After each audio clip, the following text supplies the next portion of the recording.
வீரயுக நாயகன் வேல்பாரி. நாவல். எழுதியவர் திரு சு. வெங்கடேசன் அவர்கள். ஓவியங்கள் மணியம் செல்வன் மாசே அவர்கள். உங்களுக்காக வாசிப்பது ஆ. சங்கர். முதல் தொகுதி. மொத்தமுள்ள 51 அத்தியாயத்தில் 11வது அத்தியாயம். இருள் விலகாத இரவின் கடைசி நாழிகையில் கபிலரை எழுப்ப அவரது அறை நோக்கி வந்து கொண்டிருந்தான் வீரன் ஒருவன். அவனது காலடி ஓசை மிக தொலைவில் இருந்தே கேட்கத் தொடங்கியது. படுக்கையிலிருந்து மெல்ல அசைந்தார். ஓசை அறைக்குள் நுழைவதற்குள் எங்கிருந்தோ வந்த மலரின் மனம் அவரது மூக்குக்குள் ஏறியது. சற்றே மூச்சை இழுத்து முகர்ந்தார். காலடி ஓசை அருகில் வந்து நின்றது. நள்ளிரவில் மலரும் மயிலை மலரின் மனம். நள்ளிரவு மலருக்கு என தனித்தனி குணங்கள் உண்டு. அது வண்ணங்களை எல்லாம் வாசனையாக்கி ஒளி வீசக்கூடியது. ஆம்பலும் முகண்டையும் நள்ளிரவிலே பூப்பவை. ஆனாலும் மயிலையின் தனித்துவம் மிக்க மனத்துக்கு அவற்றை இணை சொல்ல முடியாது. மயிலையின் மனம் அறையெங்கும் பரவியது. காட்சிக்கு முன்பே நறுமணத்தால் இதயம் நிரம்பியது. அகமகிழ்வோடு கண்விழித்தார் கபிலர். மலர்குடைய அறையில் வைத்துவிட்டு ஒரு பெண் வெளியேறினாள். அருகே வந்த வீரன் சொன்னான், பரம்பின் தலைவர் உங்களை அழைத்து வரச் சொன்னார். மலர் மனத்தோடு இணைந்தது இனியவனின் அழைப்பு. சிறிது நேரத்தில் வருவதாக கூறினார். மாளிகையின் முகப்பில் தயாராக நின்று கொண்டிருந்தான் பாரி. கபிலர் வெளியேறி வந்ததும் வாருங்கள் போகலாம் என உற்சாகமாக அழைத்துச் சென்றான். இரவின் கடைசி இதழ் இப்போதுதான் உதிரத் தொடங்கியிருந்தது. தீப்பந்தங்களை அணைக்க வீரர்கள் மூடு குவலையோடு போய்க் கொண்டிருந்தனர். பறவைகளின் ஒலி இன்னும் வெளியேறவில்லை. எவ்வியூரின் வீதியின் வழியே கபிலரை அழைத்து கொண்டு மேலே ஏறினான். பாரி அணிந்திருந்த உடையிலிருந்து நறுமணம் பரவியது. அறைக்குள் நிரம்பியிருந்த மயிலையின் மனத்தை அது விஞ்சியது. வீதியில் நடக்கும்போது கூட வாசனை கரையாமல் ஆடையோடு வந்து கொண்டிருந்தது. கபிலரை எவ்வியூரின் மேலே இருக்கும் உச்சிப்பாறைக்கு அழைத்து சென்று கொண்டிருந்தான் பாரி. நாய்களின் குறைச்சல் அங்குமிங்குமாக கேட்டுக்கொண்டிருந்தது. அவர்கள் மேல் நோக்கி நடந்து கொண்டிருந்தனர். புலர்காலையில் வீதிகளின் உள்ளழகை கண்டு கழித்தபடி நடந்து கொண்டிருந்த கபிலர் பாரியிடம் கேட்டார், யவனத்திலிருந்து நறுமண எண்ணெய்களை வாங்கி பூசிக்கொள்ளும் வேந்தர்களையும் பெரு வணிகர்களையும் அறிவேன். ஆனால் அந்த மனம் கூட இவ்வளவு நறுமணமூட்டுவதாக நான் உணர்ந்ததில்லை. உனது ஆடையின் வாசனை அளவற்ற நறுமணத்தை பரப்புகிறதே. அதிகாலை காற்று மனம் கொண்டுதானே மிதந்து வரும், அதனால் இருக்கலாம். இல்லை, காலடி யோசை என்னை எழுப்பிய போது காற்றில் கலந்திருந்த மெல்லிய மனத்தை நான் உணர்ந்தேன். பின்னர் மயிலையின் மனத்தால் அறையே நிறைந்தது. அதை நுகர்ந்த எனது மூக்கு அதைவிட சிறப்பான ஒரு நறுமணத்தை கண்டறியாதா என்ன? இருவரும் உச்சிப்பாறையின் அருகே வந்தனர். வெளிச்சம் மெல்ல பரவி கொண்டிருந்தது. கீச் கீச் என பறவைகளின் குரல் கேட்கத் தொடங்கியது. பாரி சொன்னான், தாழை மலரில் பெண் பூ ஆண் பூ என 2 வகைகள் இருக்கின்றன அல்லவா? அவற்றுள் ஆண் பூவின் அரும்பு மிகவும் மணமூட்டக்கூடியது. காய்ந்த ஆண் பூவின் இதழ்களை ஆடைக்குள் போட்டு வைத்தால் சிறு பூச்சிகள் ஆடைக்குள் நுழையாது. அது மட்டுமல்ல, நல்ல மனமூட்டியவையாகவும் அவை இருக்கும். இவையெல்லாம் சொல்லத்தான் கேள்வி. இப்போது நீங்கள் சொல்வதால் தான் இவ்வளவு மனம் வீசுவது தெரிகிறது. எங்களுக்கு இது பழகிவிட்டதால் தெரியவில்லை என சொல்லியபடி பாறையின் மேலே கபிலரை கைதூக்கி ஏற்றினான் பாரி. இருளகன்று எவ்வியூரின் மீது வெளிச்சம் பரவி கொண்டிருந்தது. கபிலர் உச்சிப்பாறையிலிருந்து நாற்புறமும் பார்த்தார். எவ்வியூரின் பேரழகு அவரது கண்களை சுழற்றி கொண்டிருந்தது. முழு வட்டமும் சுற்றிய போது நகரின் அழகில் தன்னை மறந்தார். இயற்கையான பாறை அமைப்புகளுக்கு ஏற்ப மடித்து மடித்து கட்டப்பட்ட வீடுகள், இங்கொன்றும் அங்கொன்றுமாக கிளை பரப்பில் இருக்கும் பெரும் மரங்கள், கரும் பாறையில் அரணாக கொண்டு கட்டி எழுக்கப்பட்டுள்ள மாளிகையில் இருக்கும் தென் திசையில் மிக தொலைவில் மலை நோக்கி செல்லும் சாலையில் தேரொன்று விரைந்து போவது தெரிந்தது. அதை கவனித்த கபிலர் கையை நீட்டியபடியே பாரியை பார்த்தார். பாரி சொன்னான், அந்த பக்கம் 2 குன்றுகளுக்கு பின்னால் தான் பாழி நகர் இருக்கிறது. அங்குதான் ஆயுத சாலைகள், பயிற்சி கூடங்கள், தொழிலகங்கள் எல்லாம் இருக்கின்றன. எவ்வியூரை விட அதிகமான மக்கள் அங்கு வாழ்கின்றனர். விருந்தினர்கள் தங்கும் இல்லங்கள் அங்குதான் இருக்கின்றன. பாணர் கூட்டம் வந்து தங்கி செல்வது எல்லாம் அந்த இடத்தில்தான். பாழி நகரில்தான் வேலியர்கள் செல்வங்களை எல்லாம் பாதுகாத்து வைத்துள்ளனர் என்று கேள்விப்பட்டுள்ளேன். அங்குதான் இருக்கிறதா பாழி நகர்? கபிலரின் கேள்வி கண்டு புன்னகைத்தான் பாரி. எங்கும் பறவைகளின் ஓசை கேட்டுக்கொண்டிருந்தது. கிழக்கு திசையை பார்த்தபடி நின்றிருந்த பாரி மறுபக்கம் திரும்பாமல் கபிலரின் கேள்விகளுக்கு பதில் சொல்லி கொண்டிருந்தான். கபிலரின் கண்கள் சுற்றி சுற்றி சுழன்று கொண்டிருந்தன. வெளிச்சம் கொஞ்சம் கொஞ்சமாக கூடும்போது கரும் பாறையின் மீதுள்ள நகரம் தனது மேனியின் எழிலை கூட்டிக் கொண்டிருந்தது. மக்கள் வீதிகளில் இருந்து வெளியில் வரத் தொடங்கினர். பறவைகளின் கீச்சு குரல்கள் காட்டையை எழுப்பிக் கொண்டிருந்தன. தீபத்தின் உச்சியில் இருந்து அடி பெருத்த அகல் விளக்கை பார்ப்பதை போன்றிருந்தது அந்த நகரம். இளங்காற்று உச்சி பாறையை தழுவி மேலே ஏறியபடி இருந்தது. கபிலர் காண கிடக்காத காட்சி என்றார். கிழக்கு திசையை பார்த்து நின்று கொண்டிருந்த பாரி அவரின் தோள் தொட்டு திருப்பினான். கபிலர் கிழக்கு பக்கமாக திரும்பும்போது பாரி சொன்னான், இப்போது நீங்கள் காணப்போவதுதான் காண கிடைக்காத காட்சி. கபிலர் இன்முகத்தோடு கிழக்கு திசையை பார்த்தார். எல்லா திசைகளிலும் இருக்கும் அதே அழகோடுதான் எவ்வியூரின் கிழக்கு திசையும் இருந்தது. இதில் கூடுதல் சிறப்பு என்று பாரி சொல்வது எதை என்று கபிலரின் கண்கள் தேடிக்கொண்டிருந்தன.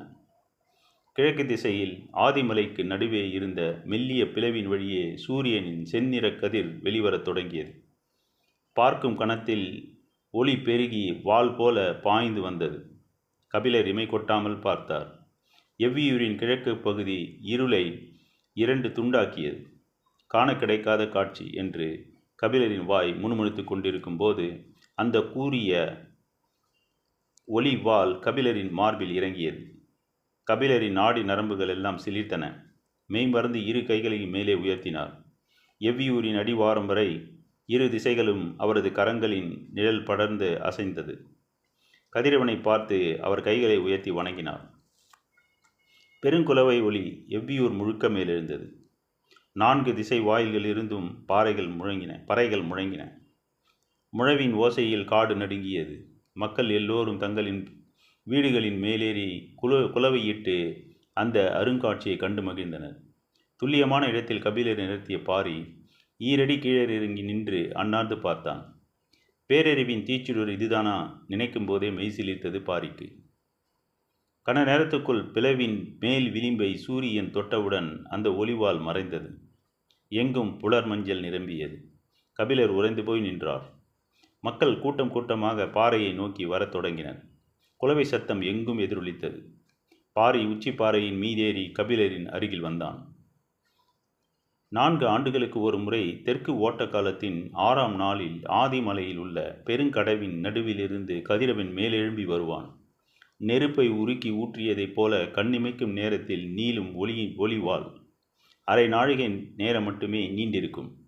கதிரவன் ஒளி வாளை எவ்வியூரின் மேல் இறக்கிய 3ஆம் நாள் கொற்றவை கூத்து தொடங்கும் என்று கூறிவிட்டு இறங்கி நடந்தான் பாரி.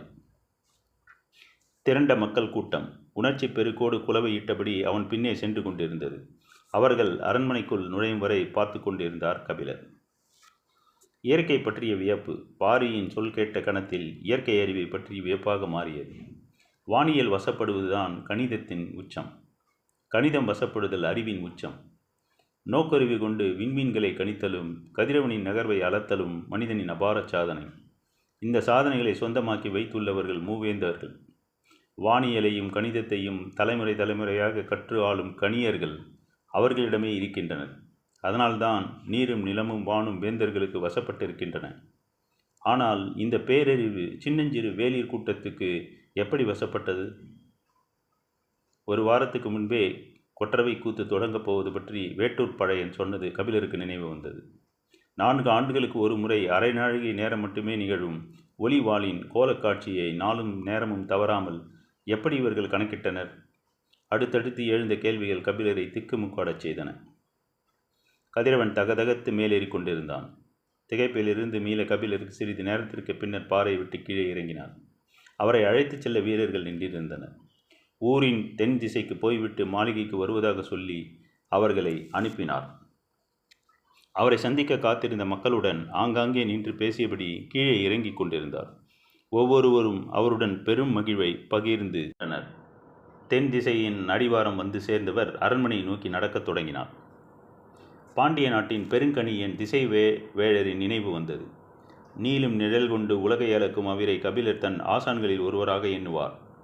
கண் சிமிட்டாத விண்மீன்களைப் போல வானத்தை பார்த்து கொண்டே இருக்கும் வானியலாளர்கள் தலைமுறை தலைமுறையாக சேகரித்த அறிவு சேகரத்தின் உறைவிடம். அந்த வான் உழவனின் தாள் பணிந்து கபிலர் பாடிய கவிதைகள் ஏராளம். அவர் தம் முன்னோர்கள் கண்டறிந்து பெயர் சூட்டிய வெள்ளியை கண்டுதான் இன்று நாளும் நேரமும் கணிக்கப்படுகின்றன. வானம் மிதந்து கொண்டிருக்கும் ஒரு மாயத்தட்டு, கற்பனைக்கு எட்டாத பேருலகு. மனிதன் தன் அறிவால் அதை கணிப்பது என்பது நம்ப முடியாத அதிசயம்.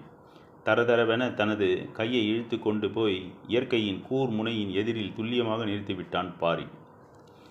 பெருங்கணியன் திசைவேழர் இந்த நாளில் தன்னோடு இருந்திருந்தால் எப்படி இருந்திருக்கும்? பாரியை கட்டி அணைத்திருப்பார். வேந்தர்கள் யாருக்கும் இல்லாத நாள் அறிவும் கோல் அறிவும் பாரியிடம் இருப்பதைக் கண்டு திகைத்திருப்பார். திசைகள் மட்டுமே திகைப்பை ஏற்படுத்தக்கூடியவை. திக்கு தெரியாத திகைப்பை நிலமும் கடலும் வானும் ஒவ்வொரு கணத்திலும் உருவாக்கும். அந்த திகைப்பை வெல்லத் தெரிந்தவர்களே திசை ஆளும் கணியர்கள். எனவே அவர்கள் மனிதர்களைக் கண்டு ஒருபோதும் திகைக்க மாட்டார்கள். ஆனால் இன்று பாரியின் செய்கையை பெருங்கணியன் கண்டிருந்தால் திகைக்காமல் இருந்திருக்க மாட்டான் என எண்ணியபடி இடப்புற வீதியின் வழியே திரும்பி நடந்தார் கபிலர். எதிரே வந்த பெண்ணொருத்தி கை நீட்டி அவரின் பாதையை மறித்தாள். விலகி போக முயன்றாளோ என நினைத்த கபிலர் வலப்புறம் நகர்ந்தபோது அவள் இன்னொரு கையை நீட்டி வலப்புற வழியை அடைத்தாள். பெருங்கணியன் இரு பக்கங்களும் கைகளை விரித்து நீளும் நிழலின் நகர்வுகளை தனக்கு சொல்லிக் கொடுத்தது நினைவுக்கு வந்தது. உள்மனதில் கணியனின் உருவம் படிந்திருக்க அந்த கையை விலக்கி நடக்க முயன்றார். ஆனால் அந்த பெண்ணின் கைகள் அவருக்கு இடம் தரவில்லை. மரித்த கைகள் தட்டி நின்றன. அப்போதுதான் கணியனின் நினைவில் இருந்து மீண்டு அந்த பெண்ணை உற்று பார்த்தார் கபிலர். நேர்கொண்டு பார்த்த அந்த இளம்பெண்ணின் கண்கள் கோபத்தை கக்கின.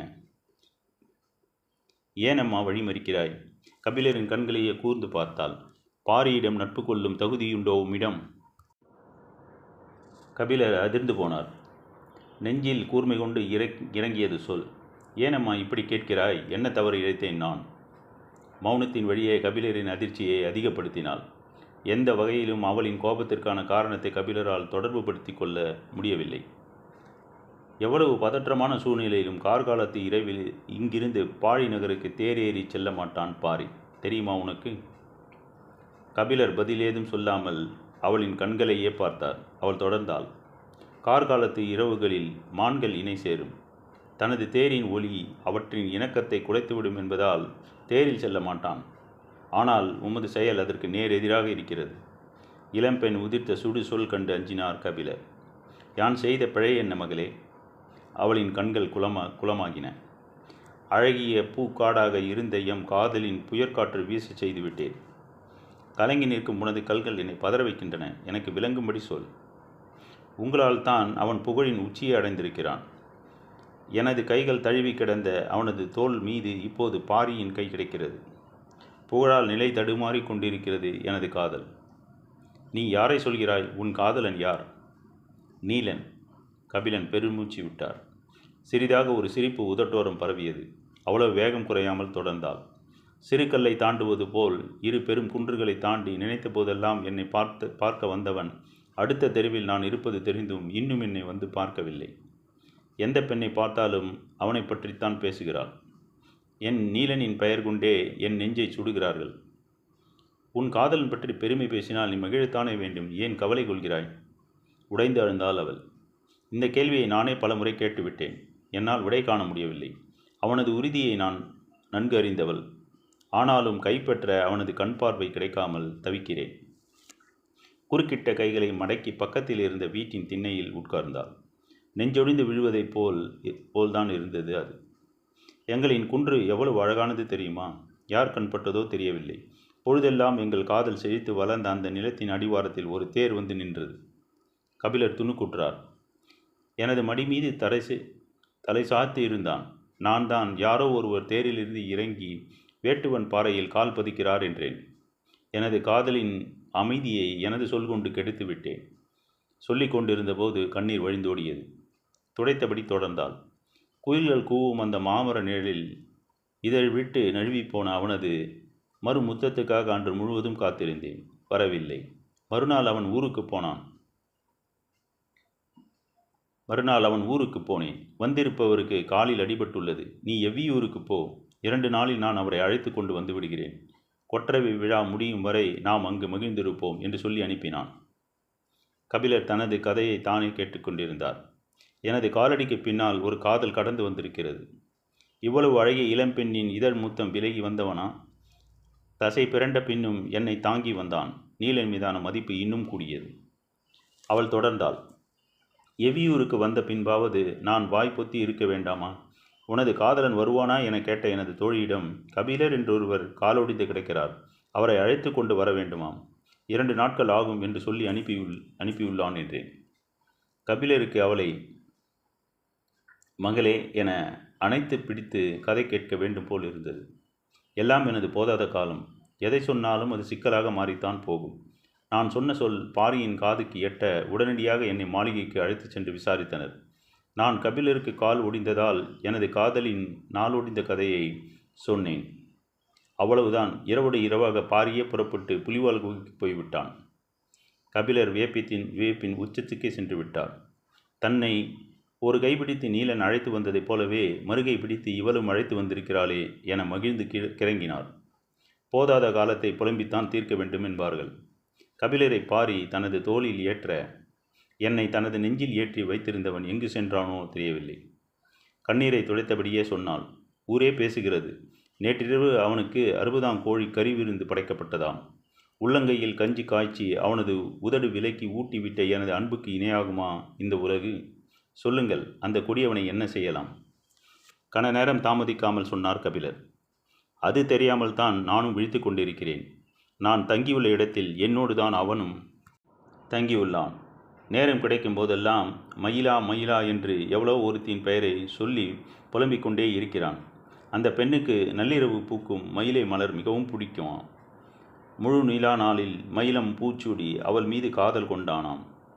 இன்று எப்படியாவது அவளை பார்க்க வேண்டும் என்பதற்காக எனக்கு தெரியாமல் நான் கேட்டதாக அரண்மனையில் சொல்லி மயிலை மலரை கொண்டு வந்து வைத்திருந்தான். இன்று காலை அவளுக்கு சூட்டப் போயிருப்பான் என்று நினைக்கிறேன். வெட்கமும் ஆசையும் பீரிட்டு மேலெழும்பியது. ஆடை கொண்டு கண்ணீர் துடைத்தாள். அதை மீறி சிந்தியது சிரிப்பு. மகிழ்வை மறைக்க மெனக்கட்டால் முடியவில்லை. கண்ணீர் வெடித்து காதலாக மலரும் அந்த அதிசயத்தை அங்கே இருந்து கழித்தபடி அவளின் கரம் பிடித்தார் கபிலர்.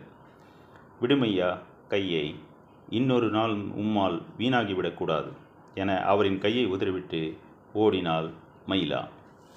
தொடரும்.